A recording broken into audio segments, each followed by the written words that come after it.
नमस्कार, मैं हूं पंकज कुमार मिश्र और आप देख रहे हैं वर्ल्ड न्यूज। मिडिल ईस्ट में एक बार फिर तनाव खतरनाक स्तर पर पहुंच गया है। इजराइल और ईरान सीधे हमला कर रहे हैं, जिससे पूरे क्षेत्र में बड़े युद्ध की आशंका बढ़ गई है। ईरान ने इजरायली एयरबेस को निशाना बनाया है, जबकि इजराइल ने जवाबी कार्रवाई में महत्वपूर्ण ठिकानों पर हमले किए हैं। इसी बीच अमेरिकी राष्ट्रपति डोनाल्ड ट्रंप दोनों देशों से संयम बरतने की अपील कर रहे हैं।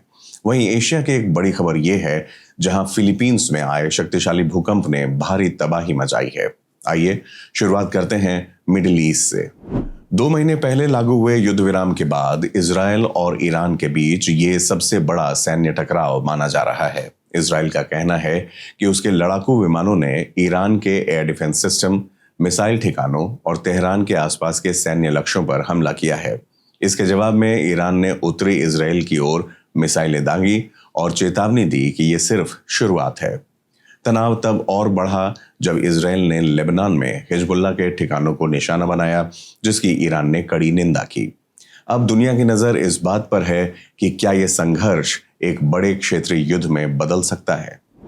मिडिल ईस्ट की ये जंग अब उस मुकाम पर पहुंच चुकी है जहां से वापस लौटना नामुमकिन हो गया है। ईरान के इस महा हमले ने बेंजामिन नेतन्याहू के सारे मिलिट्री और डिफेंसिव दावों को फेल कर दिया है। आज बात कर रहे हैं उस सनसनीखेज खबर की जिसने पूरी दुनिया को हिला कर रख दिया है। ईरान ने सीधा इजराइल पर एक के बाद एक मिसाइल बैरेज दागकर बेंजामिन नेतन्याहू को वो मुंह तोड़ जवाब दिया है, जिसकी उम्मीद शायद इजरायली इंटेलिजेंस को भी इस तरह से नहीं थी। इस हमले से न सिर्फ इजराइल दहला हुआ है, बल्कि वेस्ट बैंक के इलाके में ईरान की मिसाइल ने भारी तहलका मचा दिया है। कहानी की शुरुआत होती है संडे से, जब इजराइल ने लेबनान की राजनीति बेरट पर ताबड़तोड़ हवाई हमला किया और इन स्ट्राइक्स में कम से कम 2 लोगों की मौत हो गई और कई इमारतों को नुकसान पहुंचा। इजराइल को लगा था कि इस आक्रामक रुख से वो विरोधियों को बैकफुट पर धकेल देगा, लेकिन इस बार पासा पूरी तरह से पलट गया। बेरत पर हुए इस हमले के जवाब में ईरान ने सीधा मोर्चा संभाल लिया है। मंडे को ईरान की तरफ से बैलिस्टिक मिसाइल्स की ऐसी लहर आई जिसने इजराइल के आसमान को ललकार दिया। पूरे सेंट्रल इजराइल और वेस्ट बैंक के इलाकों में एक साथ एयर रेड सायरन्स गूंजने लगे। इजराइल के मशहूर एयर डिफेंस सिस्टम, जिसे दुनिया आयरन डोम या एरो सिस्टम के नाम से जानती है, वो इन मिसाइल्स को रोकने के लिए एक्टिवेट तो हुआ, लेकिन ईरान के हमले का स्केल इतना बड़ा था कि सब कुछ रोक पाना नामुमकिन साबित हुआ। इजरायली मीडिया की रिपोर्ट्स के मुताबिक ईरान की मिसाइल या उनके इंटरसेप्शन का मलबा सीधा ऑक्यूपाइड वेस्ट बैंक की सेटलमेंट्स पर जाकर गिरा। सोशल मीडिया पर जो वीडियो सामने आया है उनमें साफ देखा जा सकता है कि हमले के बाद आसमान में धुएं का एक बहुत बड़ा गुब्बारा उठा है। वेस्ट बैंक के इतमार और समारिया रीजन के कई आउटपुट्स और सेटलमेंट्स में मिसाइल्स गिरी हैं, जिससे वहां 3 घरों को भारी नुकसान पहुंचा है। हालांकि इजराइल की rescue service Megan David Adam का कहना है कि इसमें अभी तक किसी की जान नहीं गई है, लेकिन प्रॉपर्टी का नुकसान और लोगों में खौफ साफ देखा जा सकता है। दिलचस्प बात यह है कि जब इजरायली डिफेंस फोर्सेस इस पहली लहर से संभालने की कोशिश कर रहे थे, ठीक उसी दौरान ईरान की तरफ से मिसाइल्स की दूसरी वेव भी लॉन्च कर दी गई है। इस दूसरे हमले ने इजरायली मिलिट्री को इतना मजबूर कर दिया है कि उन्होंने आनन फानन में सेंट्रल इजराइल के सभी नागरिकों को तुरंत शेल्टर होम में जाने के निर्देश दे दिए हैं। यानी नेतन्याहू का जो दावा है कि उनका देश पूरी तरह सुरक्षित है, इस हमले के बाद पूरी तरह फेल होता नजर आ रहा है। अब सवाल ये उठता है कि इसके बाद इजराइल ने क्या किया। जैसा कि इजराइल का ट्रैक रिकॉर्ड रहा है, वो चुप नहीं बैठता है। इजराइल डिफेंस फोर्सेस यानी IDF ने मंडे की सुबह ही ईरान के खिलाफ एक बहुत बड़ा जवाबी हमला शुरू कर दिया। इजरायली फाइटर जेट्स ने वेस्टर्न और सेंट्रल ईरान के इलाकों को निशाना बनाया और रिपोर्ट्स के मुताबिक इजराइल ने ईरान के मिलिट्री साइट्स और उनके सबसे अहम पेट्रोकेमिकल इंफ्रास्ट्रक्चर को टारगेट किया, ताकि ईरान की आर्थिक और सैन्य रीढ़ को तोड़ा जा सके। लेकिन यहाँ सबसे बड़ा ट्विस्ट डिप्लोमेटिक फ्रंट पर है। ये पूरा मिलिट्री एस्केलेशन उस वक्त हो रहा है जब बैक चैनल के जरिए अमेरिका और ईरान के बीच बातचीत चल रही है। एक तरफ सीज फायर और शांति समझौते की कोशिशें हैं, लेकिन दूसरी तरफ इजराइल अपने ही दोस्त ट्रंप की बात मानने को तैयार नहीं है और ये जंग लड़ रहा है और अपना नुकसान करा रहा है। वहीं ईरान ने दावा किया है कि उसने इजराइल के 2 महत्वपूर्ण एयरबेस को निशाना बनाया है, जबकि इजराइल ने जवाबी कार्रवाई में मशहर पेट्रोकेमिकल प्लांट पर हमला किया है। ये हमला ऐसे समय हुआ है जब दोनों देशों के बीच सैन्य टकराव लगातार बढ़ रहा है। अमेरिकी राष्ट्रपति डोनाल्ड ट्रंप ने दोनों पक्षों से तुरंत हमले रोकने और तनाव को कम करने की अपील की है। दिलचस्प बात यह है कि ईरान ने कहा है कि पाकिस्तान की मध्यस्थता की कोशिशें अभी भी जारी हैं और युद्ध को रोकने के लिए कूटनीतिक रास्ते खुले हुए हैं। हालांकि जमीनी हालात फिलहाल किसी समझौते की बजाय बढ़ते संघर्ष की ओर इशारा कर रहे हैं। ईरान का इजराइल पर भीषण हमला, मिसाइलों से दहला तेल अवीव। 2 महीनों से मिडिल ईस्ट में बंदूकों की आवाजें कुछ धीमी हुई थी। मिसाइलों की जगह बातचीत की उम्मीद दिखाई देने लगी थी। दुनिया को लगने लगा था कि शायद ईरान और इजराइल के बीच सीधे टकराव का अब सबसे खतरनाक दौर पीछे छूट चुका है। लेकिन 7 जून की रात ने उस उम्मीद को झकझोर दिया है। रात करीब 10 बजे इजराइल के उत्तरी हिस्सों में अचानक सायरन गूंजने लगे। लोगों को मोबाइल पर अलर्ट मिलने लगे। कुछ ही पलों बाद आसमान की तरफ निगाहें उठी, क्योंकि रडार स्क्रीन पर एक नहीं कई बैलिस्टिक मिसाइलें दिखाई दे रही थी। दावा किया गया कि ये मिसाइलें ईरान की तरफ से दागी गई थी। यानी 2 महीनों की खामोशी के बाद तेहरान ने फिर सीधे इजराइल को निशाना बनाया। लेकिन सवाल यह है कि आखिर ऐसा क्या हुआ कि युद्ध विराम के बीच अचानक मिसाइलें चलने लगी। इस कहानी की शुरुआत इजराइल के उस हमले से होती है जो बेरूत के दक्षिणी उपनगर दाहिया में किया गया। ये वही इलाका है जिसे हिजबुल्लाह का सबसे मजबूत गढ़ माना जाता है। इजराइल ने दावा किया कि उसका निशाना हिजबुल्लाह का मुख्यालय और उससे जुड़े ठिकाने थे।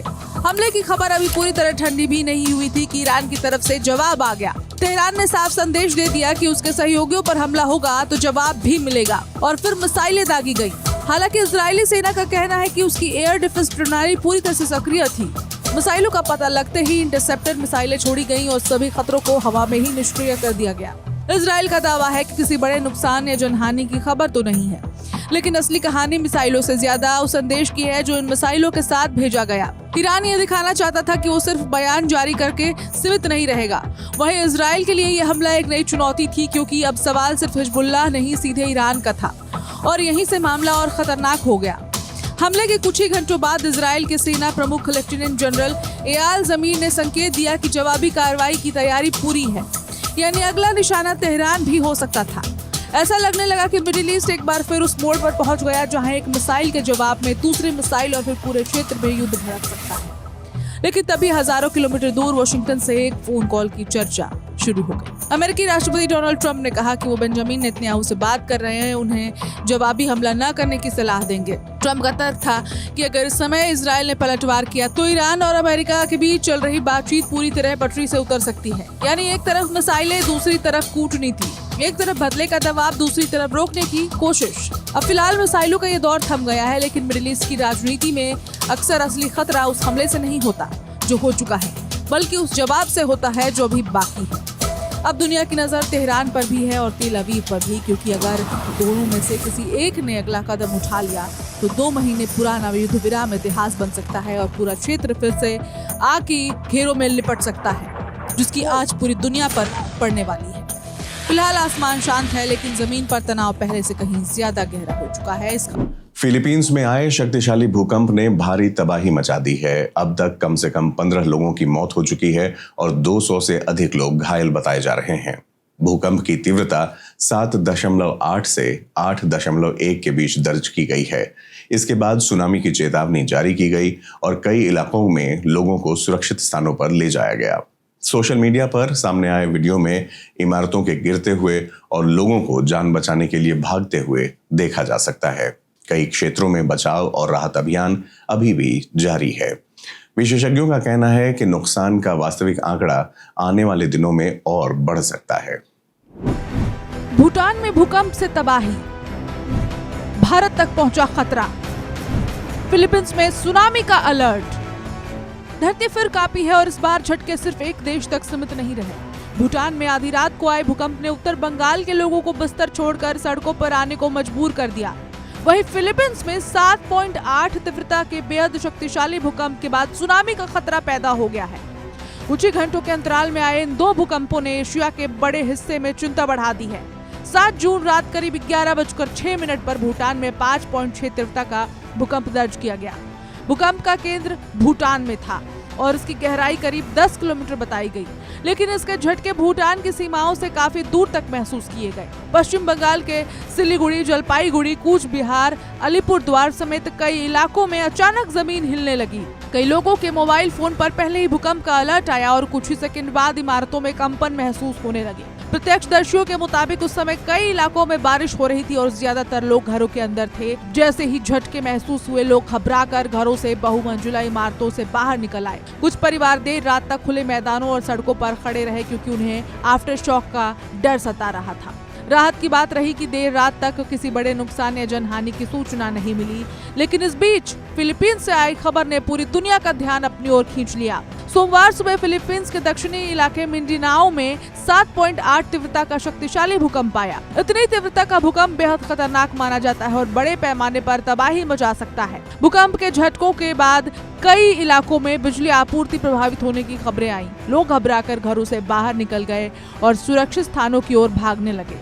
सबसे बड़ी चिंता सुनामी को लेकर पैदा हुई। भूकंप के तुरंत बाद तटीय इलाकों में सुनामी अलर्ट जारी कर दिया गया। प्रशासन ने समुद्र किनारे रहने वाले लोगों को सतर्क रहने और जरूरत पड़ने पर ऊंचे इलाकों की ओर जाने की सलाह दी। फिलहाल किसी बड़े नुकसान या फिर जनहानि की आधिकारिक पुष्टि नहीं हुई है, लेकिन राहत और बचाव एजेंसियां लगातार हालात पर नजर बनाए हुए हैं। भूटान से लेकर फिलीपींस तक आए इन झटकों ने एक बार फिर याद दिला दिया कि एशिया का बड़ा हिस्सा भूकंप की दृष्टि से बेहद संवेदनशील है। उत्तर बंगाल पहले भी नेपाल, भूटान और पूर्वोत्तर क्षेत्र में आने वालों भूकंपों के झटके महसूस करता रहा है, जबकि फिलीपींस प्रशांत महासागर के रिंग ऑफ फायर में स्थित है, जो दुनिया के सबसे सक्रिय भूकंपीय क्षेत्रों में से एक माना जाता है। फिलहाल दोनों जगहों से राहत की खबर है। किसी बड़े जान माल की नुकसान नहीं हुई, लेकिन भूकंप के झटके एक बार फिर ये याद दिला गए कि प्रकृति जब करवट लेती है तो कुछ सेकंड का कंपन भी लाखों लोगों की धड़कनें बढ़ाने के लिए काफी होता है। तो आज की बड़ी खबरों में मिडिल ईस्ट में बढ़ता सैन्य तनाव, इजराइल और ईरान के बीच सीधा टकराव, शांति की अमेरिकी अपील और फिलीपींस में भूकंप से हुई तबाही शामिल रही। दुनिया तेजी से बदल रही है और इन घटनाओं का असर सिर्फ स्थानीय नहीं बल्कि वैश्विक राजनीति, सुरक्षा और अर्थव्यवस्था पर भी पड़ सकता है। फिलहाल के लिए इतना ही। मैं हूं पंकज कुमार मिश्र। आप देखते रहिए world news. Subscribe to One India and never miss an update. Download the One India app now.